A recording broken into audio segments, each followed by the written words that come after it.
네. 네. 특송 생략되는 거 맞죠, 장로님? 네. 네, 우리 로수정 목사님을 소개하겠습니다. 우리 로수정 목사님 인도 분이에요. 인도 분인데 우리 한국의 총신신대원에서 92년에 공부를 시작하셔서 저하고 같은 반에서 공부를 하셨고, 사실 기숙사도 같이 썼습니다. 우리 4인이 같이 썼기 때문에 기숙사도 같이 쓰고 아주 친하게 지냈습니다. 원래 물리학을 인도에서 공부를 했는데 한국에 와서 신학을 하셨고요. 우리 로수종 목사님 그 집안은 이제 크리스찬 가문인데 사 형제가 있는데 이제 세 명이, 그 중에 세 명이 목사고 한 사람이 장로입니다. 그리고 이 네 명의 형제가 다 한국 신부를 맞아가지고, 우리 로수종 목사님은 막내였어요. 막내였는데 어머니께서 제발 막내는 한국 여성을 안 맞고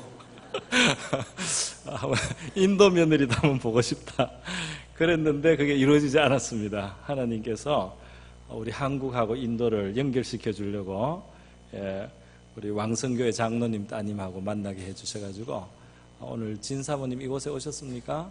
저기 계시네요. 이따가 한번 밑에 오시면 인사를 한번 하면 좋겠습니다.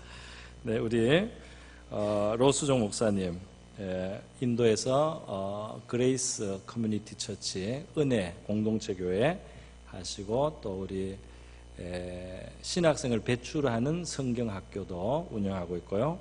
그리고 타가소, 그 외 출판, 그리고 또 컴퓨터 교육을 통한 그런 전도 기회를 만드는 그런 여러 가지 사역을 하고 계십니다. 우리 로수종 목사님 나오실 때 우리가 할렐루야로 환영하면서 말씀을 청하겠습니다. 우리 로 목사님 나와주시겠습니다. 할렐루야. 할렐루야.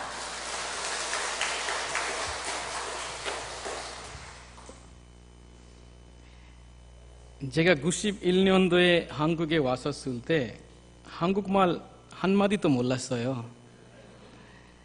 서울대 어학연구소에서 6개월 공부하고 92년도에 총신신대원 수업 같이 우리 목사님들과 같이 들으러 갔는데 너무나 어려웠어요.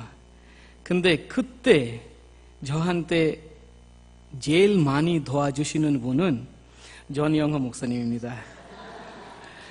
서울대 철학과 졸업하시고 영어 얼마나 잘하시는데, 그래서 제가 못 이해했던 그런 강의들 영어로 또 저한테 설명해 주시고, 밤새도록 또 강의한 영어로 번역해 주시고 그렇게 도와주셨어요. 감사합니다.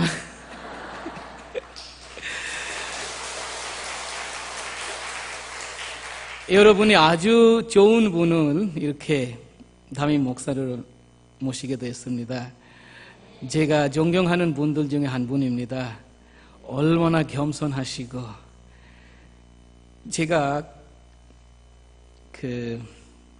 위임식 날 왔었습니다. 목사님한테 한마디 했습니다. 목사님, 한국교회 어려워요. 이 겸손한 목사님께서 그랬더니 하나님께서 함께 하신다고 하셨습니다. 기도하시고 우리 말씀 보겠습니다. 하나님 아버지, 크신 은혜를 감사드립니다. 부족하고 또 부족하지만 바로 죽을 수밖에 없는 우리들을 하나님께서 자녀로 삼아주시고, 바로 우리를 위하여 예수님께서 십자가까지 지신 것을 감사드립니다. 하나님, 하나님의 자녀 우리가 이 세상에 살고 있는 동안 하나님의 자녀답게 살 수 있도록 도와주시옵소서. 하나님, 먼저 믿는 우리가 앞으로 믿을 사람들을 위해, 먼저 하나님의 자녀된 우리가 앞으로 하나님의 자녀될 사람들을 위해 삶을 살 수 있도록 그들을 위하여 기도할 수 있도록, 전도할 수 있도록, 선교할 수 있는 우리가 될 수 있도록 도와주시옵소서. 오늘 하나님 말씀 앞에 섰습니다. 하나님, 부족한 종의 입술을 열어주시고 꼭 필요한 말씀을 전할 수 있도록 도와주시옵소서.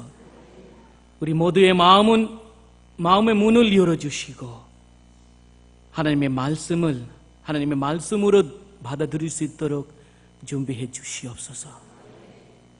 예수님의 이름으로 기도합니다. 하나님은 당신을 사랑하십니다. 그리고 당신을 위하여 특별한 계획을 갖고 계십니다. 라는 말은 예수를 믿는 우리가 한 번 이상 들었을 거예요. 예, 하나님께서 우리들을 얼마나 사랑하시고 그리고 우리 모두를 위하여 특별한 계획을 가지고 계신 것을 믿습니다. 그러나 하나님께서 갖고 계시는 우리를 위한 그 계획이 어떨 때 우리가 생각하는 계획보다 다를 수가 있습니다. 우리는 보통 이렇게 생각을 합니다. 이 세상에 문제없이 편안한 삶을 사는 것이 바로 우리를 위한 하나님의 계획이라고. 그러나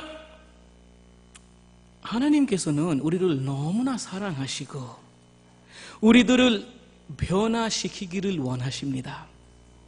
왜냐하면 우리가 더 많은 변화가 필요한 존재들이기 때문에. 그래서 그 변화를 하기 위하여 하나님께서 어떨 때 우리들을 어려움을 당할 수 있게 허락하시는 것입니다. 그러나 우리가 항상 기억해야 되는 것이 그런 어려움을 당할 때나 시험을 당할 때 우리가 그 길을 혼자 가는 것이 아니고 하나님께서 우리와 함께 하신다는 것입니다. 그리고 그 길을 가기 위해 하나님의 은혜와 사랑과 자비가 충분합니다. 오늘 우리가 요셉의 이야기를 읽었습니다.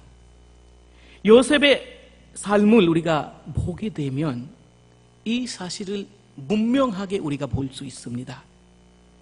우리가 잘 아는 대로 요셉은 하나님의 선택한 가정 태어났습니다. 아마 어렸을 적부터 증조 할아버지 아브라함에게 하나님께 하셨던 그 약속에 대해서 여러 번 들었을 거예요.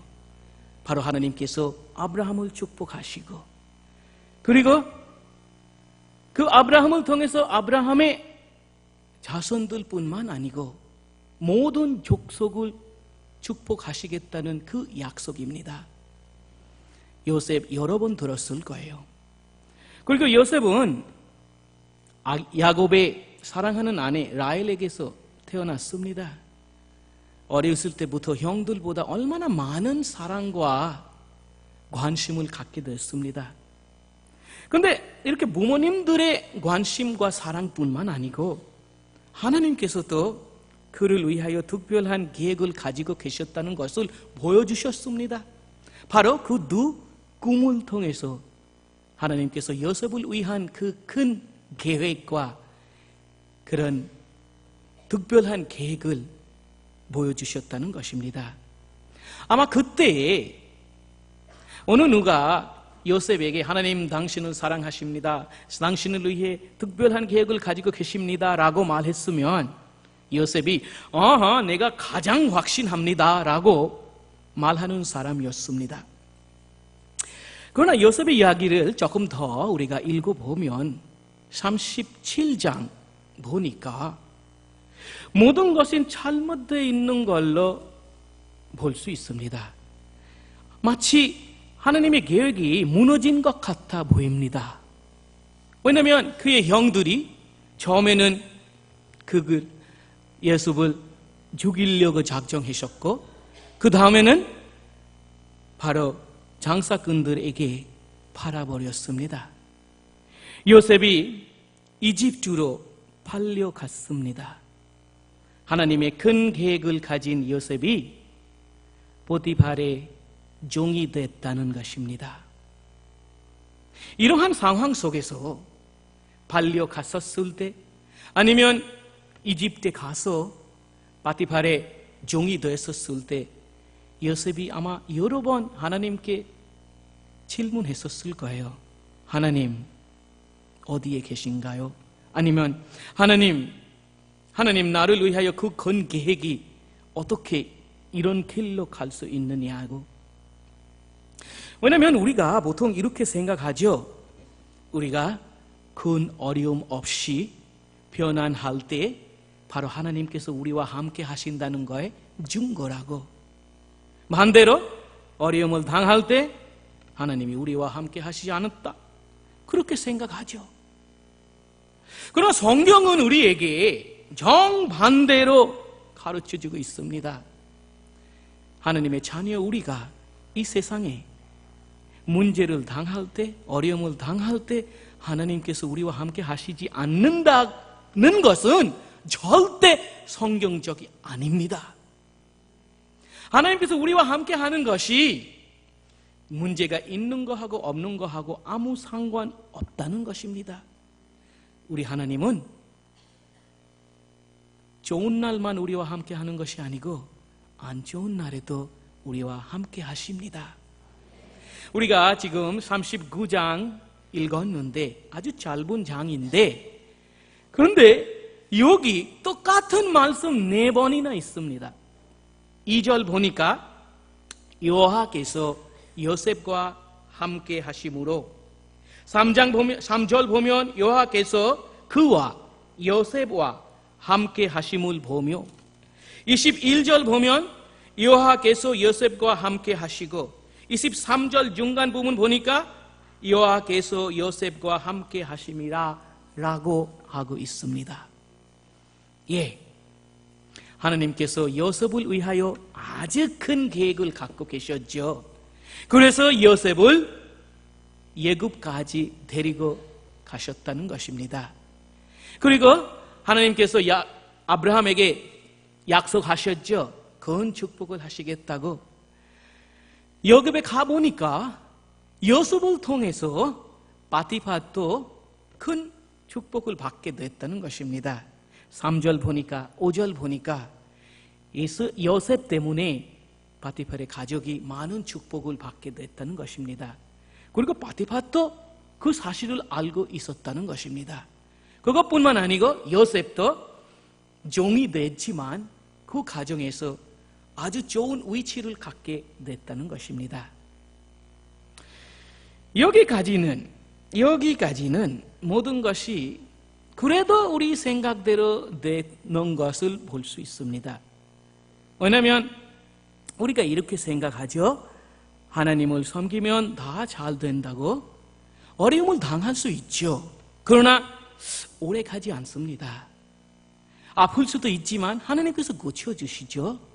그리고 관계가 깨질 수 있지만 하나님께서 더 좋은 관계를 허락해 주시는 거라고. 왜냐하면 하나님께서 우리와 함께 하신다는 것이고. 그러나 요셉의 이야기는 우리에게 다른 시대를 소개하고 있습니다. 바티팔의 집에 요셉이 그 편안한 삶 오래 가지 않았습니다. 요셉이 죄를 짓지 않기 때문에 감옥까지 가게 됐다는 것입니다. 요셉의 올바른 삶, 만약 우리의 생각대로 그가 바티팔의 집에 좋은 관계, 좋은 환경을 갖게 됐었으면 그의 그 올바른 삶이 바로 감옥에 가는 이유가 됐다는 것입니다. 신실하게 하나님의 말씀을 순종했기 때문에 요셉이 이러한 어려움을 당하게 됐다는 것입니다. 과정을 우리가 잘 알죠. 요셉이 종이었기 때문에 그 주인의 말을 따를 수밖에 없었습니다. 만약 여기 좀 먼지가 있다 좀 닦아주라, 그 명령을 따르는 것처럼 안주인이 그에게 명령하는 것, 그가 따를 수밖에 없었어요.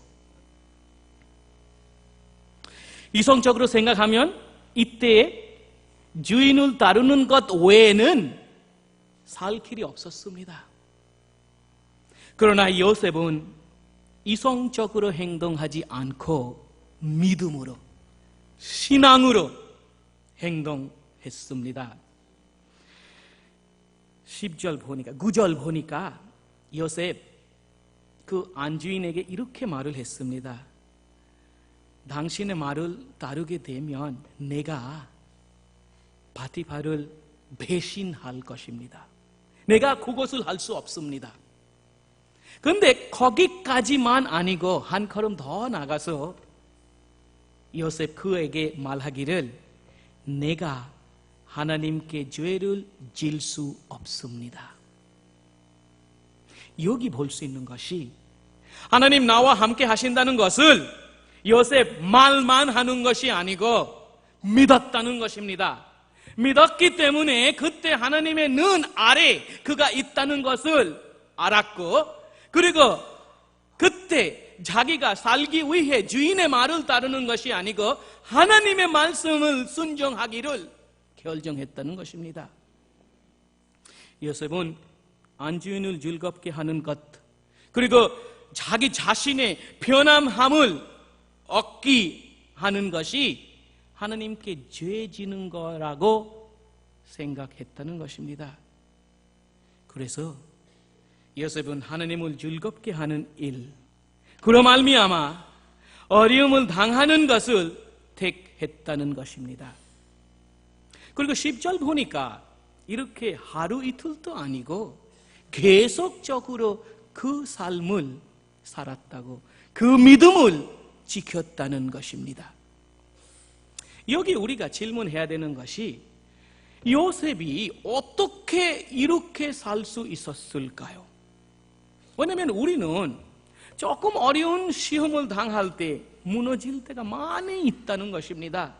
그러나 어떻게 요셉 그 큰 시험을 이겼을까요? 요셉이 그 시험을 이길 수 있는 이유는 그 마음속에 하나님께 즐겁게 하는 의지가 있었다는 것입니다. 우리의 상황, 아니면 우리 주변에 있는 악한 사람들이 우리들을 죄짓게 만드는 것이 아니고 우리가 원하고 싶은 것, 우리가 하고 싶은 욕구, 욕망들이 바로 우리를 죄짓게 만듭니다. 우리가 하나님을 원하는 것보다 우리의 편안함, 우리의 안전함, 우리의 행복을 먼저 생각할 때 많이 있습니다. 만약 요셉이 자기의 안전, 자기의 편안함, 자기의 행복을, 자기의 위치를 하나님보다 먼저 생각했으면 그가 그의 안주인의 말을 따를 수밖에 없었을 거예요. 죄를 막기 위해는 우리 마음의 자세가 바꿔야 됩니다. 우리가 새로운 마음과 새로운 원함이 필요합니다. 그러나 그것은 하나님 외에 아무도 우리들을 그렇게 만들 수가 없습니다. 하나님께서 우리의 마음을 변화시켜야 합니다. 하나님께서 허락하신 상황 속에서 하나님께서 원하시는 것들 하려고 하면 하나님께 주신 그 새로운 마음이 필요합니다. 요셉은 그 시험을 이길 수 있는 이유는 하나님께서 그러한 새로운 마음이 그에게 허락하셨다는 것입니다. 그리고 우리가 볼 수 있는 것이 안주인의 거짓 증언으로 요셉 감옥으로 갔습니다. 그 거짓 증언으로 요셉 죽을 수도 있었어요. 그러나 하나님의 계획이 있었기 때문에 죽지 않고 감옥까지만 가게 됐다는 것입니다. 여기 감옥 가고 나서도 요셉이 더 큰 시험을 당할 수가 있었어요. 왜냐하면 감옥 가고 나서 우리와 같이 이렇게 생각할 수 있었어요. 하나님 나를 버리셨어요. 하나님 나와 함께 하지 않으셨어요. 내가 하나님의 말씀을 순종했지만 왜 하나님께서 나를 이렇게 버리셨나요? 왜 하나님은 이렇게 나와 함께 하시지 않았어요? 라고 생각입니다. 왜냐하면 우리가 보통 이렇게 생각하죠. 우리가 올바른 길을 따라가면 우리에게 좋은 일들만 생기는 것이 당연하다고. 그래서 신실한 삶을 살게 되면 우리가 좋은 일들만 생긴 거라고 생각합니다. 그러나 신실한 삶을 살았지만 어려운 일들이 당할 때 믿는 사람 우리가 화낼 때가 많이 있습니다. 하나님께 불만과 불편을 표현할 때 많이 있습니다. 내가 인도에서 왔어요. 인도에는 80% 힌두 교인들입니다. 이들도 그들의 3억 3천 개 신 중에 여러 명의 신을 섬깁니다. 그러나 그들이 신들을 섬기는 이유가 다른 것이 있습니다. 그들이 갖고 있는 목적들을 이루기 위해 신들을 섬깁니다. 예를 들면 인도에 요새 비자 템플이라고 생겼습니다. 비자 사원. 그 뜻은 트럼프 대통령 되고 나서 인도 사람들이 이제 미국으로 일하러 가려고 하는데 비자 받는 것이 많이 어렵게 됐어요. 그 전에는 IT 산업 때문에 많은 형제 자매들이 힌두교인들이 미국에 갔어요. 근데 이제는 H-1B 비자가 너무 어려워졌기 때문에 비자 잘 안 받아요. 못 받아요. 그래서 이 비자 사원 만들게 됐다는 것입니다. 어떻게 해요? 사람들이 여권과 꽃 갖고 사원에 갑니다. 신한테 드립니다. 기도합니다. 몇 바퀴 돕니다. 그 다음에 집에 가요. 비자 받게 되면 돌아와서 많이 헌금하고 몇 바퀴 더 돌고 갑니다. 바깥에서 볼 때는 신을 섬기고 있는 얼마나 신실한 자라고 생각을 할 수 있지만 그러나 그들이 목적이 있다는 것이에요. 그 목적을 이루어지려고 신을 이용하는 것 외에는 아무것도 없습니다. 기독교 신앙 절대 이루어지지 않습니다. 웨스트민스터 신앙 고백 소위 우리 문답 1번 사람의 제1 목적은 하나님께 영화롭게 하고 영원토록 그를 즐겨하는 것이다. 하나님께서 우리를 위하여 독생자까지 보내주셨는데 우리를 위하여 십자가까지 지시하셨는데 우리가 그분을 사랑하고 그분을 섬길 수밖에 없죠. 그거 당연하죠. 합당하신 분인데 어떻게 그분을 이용할 수 있느냐고. 요셉 감옥에 갔지만 절대로 한 번이라도 하나님께 화내고 아니면 불평불만한 적 없었습니다. 요셉이 우리와 같지 않았습니다. 요셉이 그 감옥 속에서 그 끔찍한 상황 속에서도 한 번도 하나님께 불평하지 않았어요. 반대로 그가 감옥 속에서도 깨달았다는 것이 하나님이 나와 함께 하신다는 것을 믿었다는 것입니다. 그래서 그 감옥 속에서도 신실하게 하나님을 섬겼습니다. 하나님의 말씀을 순종하는 삶을 살았습니다.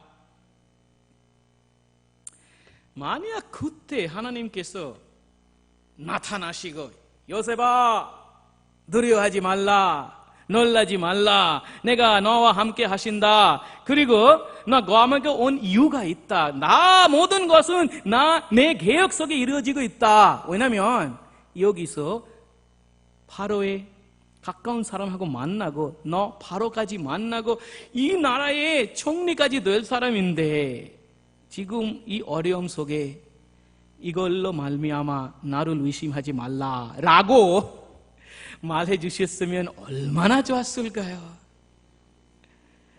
그러나 하나님께서 그렇게 안 하셨습니다. 그러나 하나님께서 그렇게 안 하셨지만 요셉은 그것을 믿었다는 것입니다.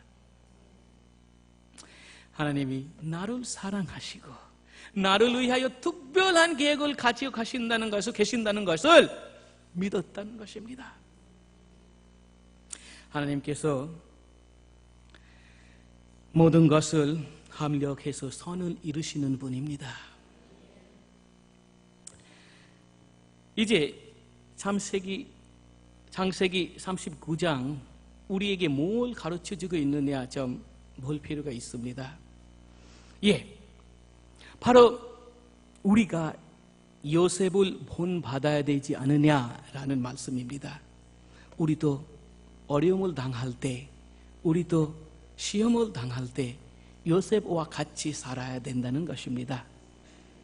그러나 거기까지만 아니고 한 걸음 더 나가서 우리가 생각해야 되는 것이 우리를 위하여 예수님께서 무엇을 하셨는지. 예수님께서 우리를 위하여 더 큰, 요셉보다 더 큰 시험을 당하셨습니다. 그리고 요셉이 그 어려움을 당하셨을 때 하나님께서 요셉과 함께 해주셨지만 예수님께서 십자가를 지셨을 때 하나님께서 그를 내버려 두셨습니다. 그래서 예수님께서 엘리 엘리 라마 사박타니 나의 하나님 왜 나를 버리셨나이까 라고 외칠 수밖에 없었습니다. 그때 바로 그때 예수님을 버리심으로 말미암아 하나님께서 그의 자녀 우리와 항상 함께하는 축복을 내려주셨습니다. 우리의 죄를 사하지 않으시면 그때 우리 모두가 하나님께 함께하는 그 축복을 누릴 수 없었습니다. 그래서 이 세상에 살고 있는 동안 어려움을 당할 때나 시험을 당할 때 하나님께서 나를 버리셨다는 생각을 절대 하지 마시고 우리가 기다려야 되는 것이, 기억해야 되는 것이 바로 우리의 모든 죄의 대가로 예수님께서 십자가에 지셨다는 것입니다.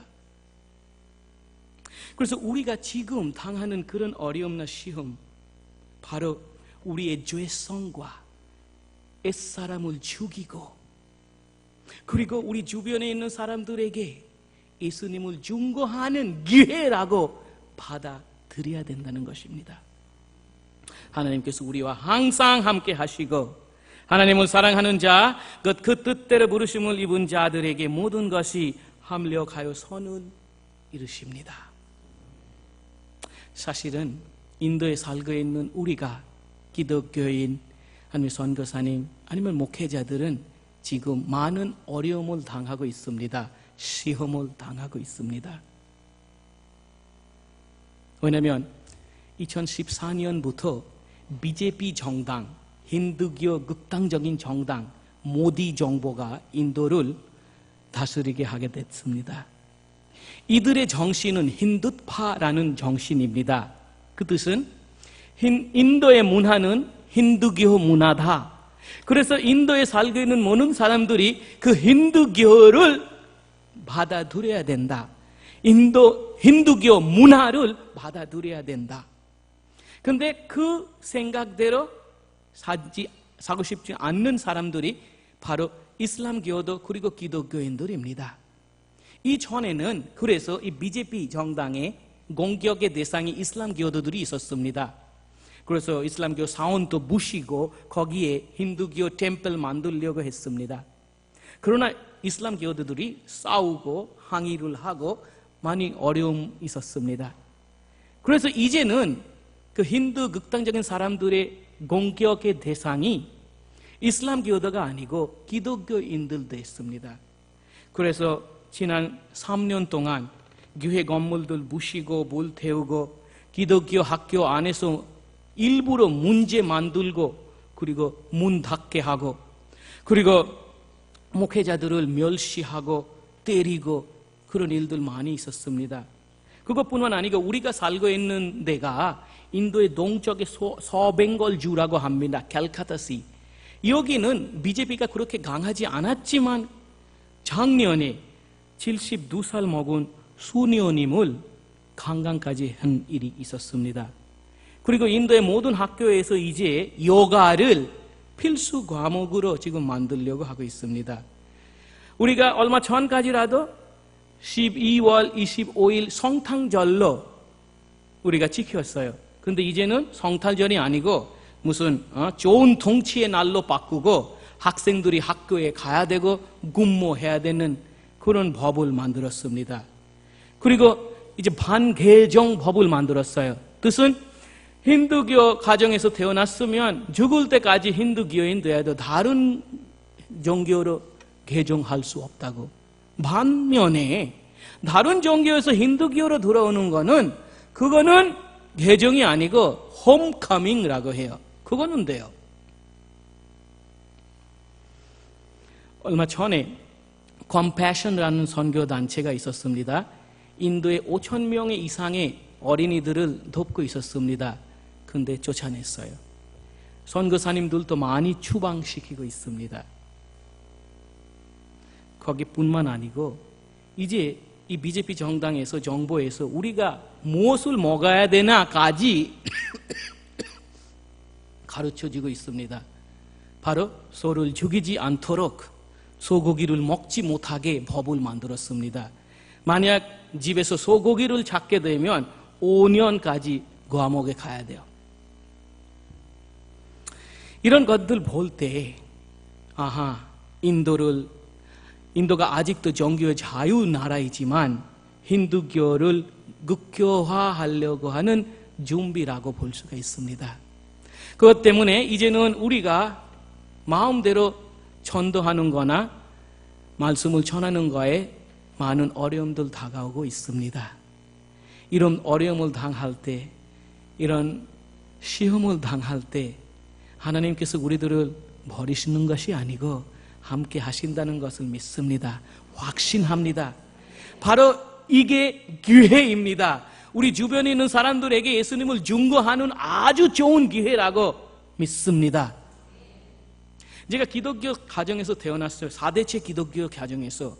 어렸을 때부터 기독교 학교에서 제가 공부를 했어요. 대학교도 다녔는데 기독교 어떤 선교사님이 세운 대학교였는데 근데 우리 반에 저 혼자 기독교 학생이었습니다. 근데 학생들이 내가 기독교인 알게 되니까 이렇게 물어봐요. 기독교인 됐어? 돈 얼마 받았어? 그런 세계관, 그런 개념 교환을 지금 갖고 있는 거예요. 그래서 지금 인도에 있는 3%도 되지 않는 기독교인들이 올바른 삶을 살 수 있는 기회라고, 그로 말미암아 인도를 복음화할 수 있는 하나님께서 특별한 계획을 가지고 계신 것을 믿습니다. 어렵습니다. 여러분께서 뒤에서 기도를 많이 부탁드립니다. 제가 95년도에 졸업하고 빨리 강도사고시, 목사고시 보고 목사 안수 받고 인도로 선교사로 나갔습니다. 처음에는 제가 신학교에서만 사역을 했습니다. 거의 8년 동안. 근데 2002년도에 은혜 공동체 교회 우리 집에서 시작했습니다. 4명이. 그런데 하나님께서 그동안 함께 하시고 축복해 주셔서 이제는 주일날 예배 드릴 때 거의 100명 정도 어른들 모입니다. 그리고 주일 학생들도 거의 150명 정도 모입니다. 하나님께서 또 청년들도 많이 보내주셨어요. 그 청년들도 지금 예수를 믿고 세례 받으려고 세례 학습까지 받고 있습니다. 그런데 문제 하나 있어요. 인도에서는 세례 받으려고 하면 이 아이들의 나이가 18살 이상 돼야 돼요. 왜냐하면 그 전에는 자기 의지대로 그것을 할 수가 없어요. 부모님의 허락 필요합니다. 그리고 만약 힌두교에서 태어났는데 기독교인 되고 싶다 그러면 법원에 가서 그런 증거 서류를 만들어야 됩니다. 내가 자기 의지로 예수를 믿고 내가 기독교인 되겠다고 그런 증언서를 만들어야 됩니다. 그런데 이 아이들의 부모님들의 허락을 안 하지요. 기도하고 열심히 신앙생활을 하고 있습니다. 그들도 끝까지 신앙을 지킬 수 있도록 세례받고 즐겁게 자유롭게 신앙생활을 할 수 있도록 기도 많이 해주십시오. 또 한 가지는 우리 교회인들의 신앙 성장이 필요합니다. 성숙해져야 됩니다. 그 힌두교에서 개정했기 때문에 아직도 그런 힌두교의 신들을 섬겼을 때 갖고 있는 사고방식이나 세계관 아직도 갖고 있는 거예요. 어떨 때 이름만 바꿨다는 생각할 수가 있습니다. 하나님께서 그 마음들을 움직이셔야 됩니다. 여러분의 기도가 필요합니다. 우리가 또 출판 사역을 하고 있습니다. 사실은 제가 한국에서 공부 마치고 인도에 갔었을 때 우리가 쓰는 인도에는 언어가 너무 많습니다. 200개 이상입니다. 우리가 쓰는 언어가 벵갈어라고 하는데 이 벵갈어로 된 기독교 서적 거의 없었어요. 그리고 그 주석책, 성경 주석책 하나도 없었어요. 근데 하나님께서 부족한 저를 사용하시고 우리가 번역하고 또 DTP 만들고 OM 선교단체를 통해서 그런 주석책들 많이 만들었습니다.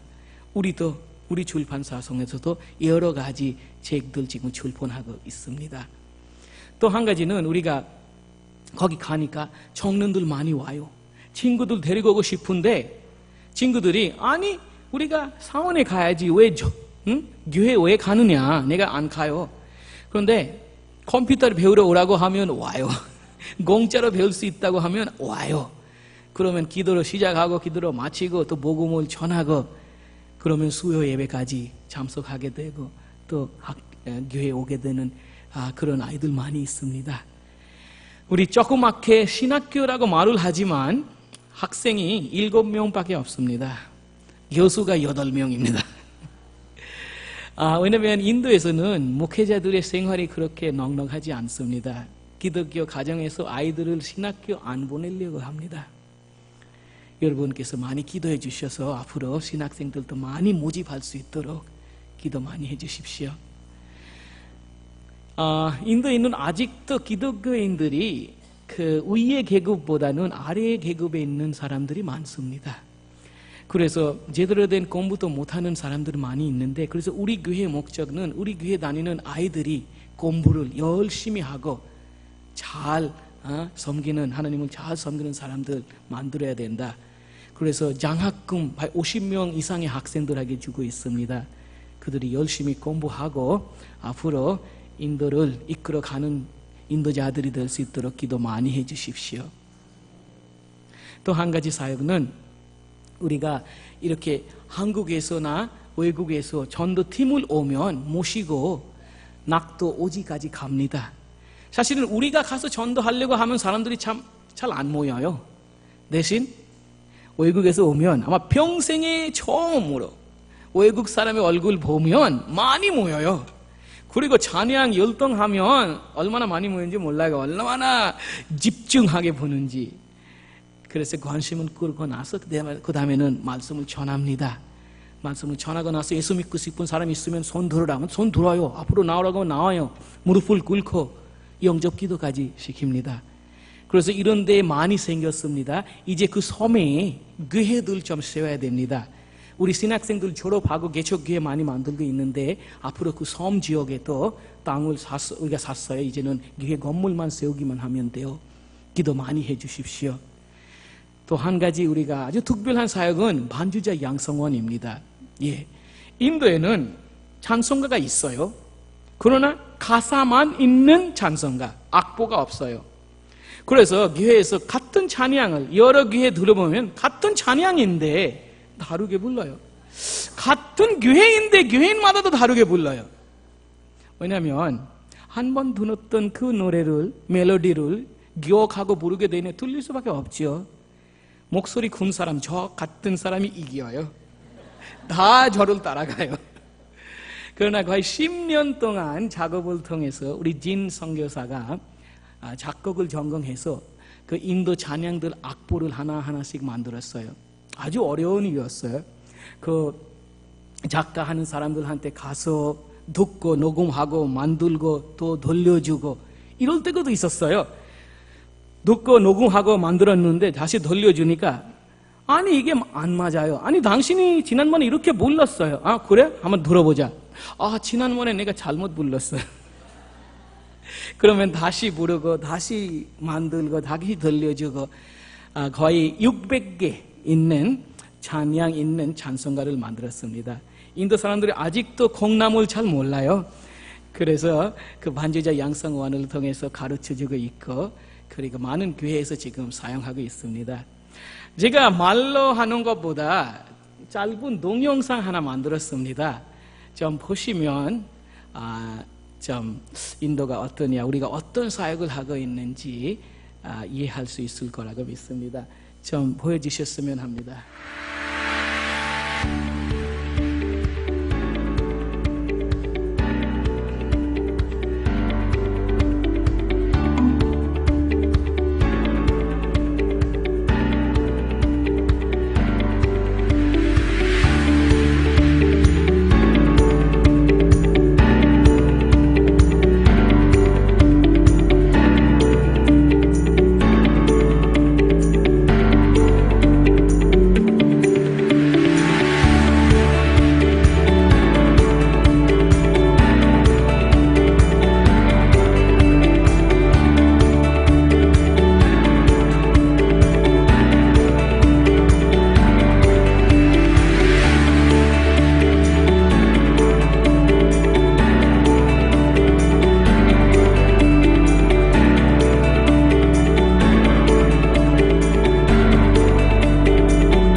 몇 가지 기도 제목을 나누겠습니다.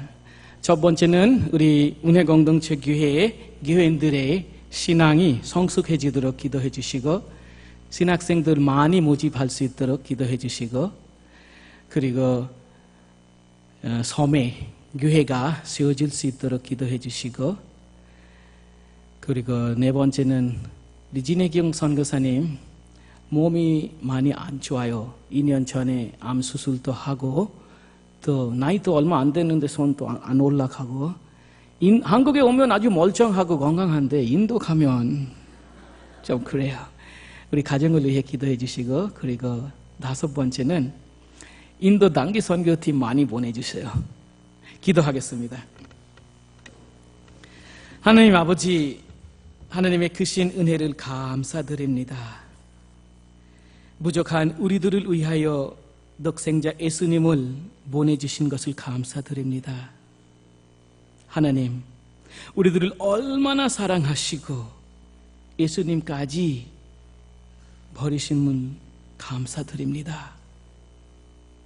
이제는 하나님, 우리가 하나님의 자녀 된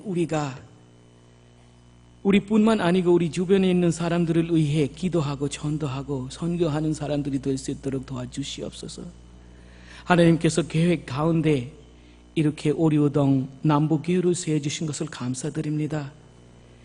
이제 서울뿐만 아니고 한국뿐만 아니고 전 세계를 품고 기도하고 선교하는 교회가 될 수 있도록 도와주시옵소서. 우리 성도님들의 모든 기도에 응답해 주시고 하나님께서 홀로 영광을 받아 주시옵소서. 예수님의 이름으로 기도합니다.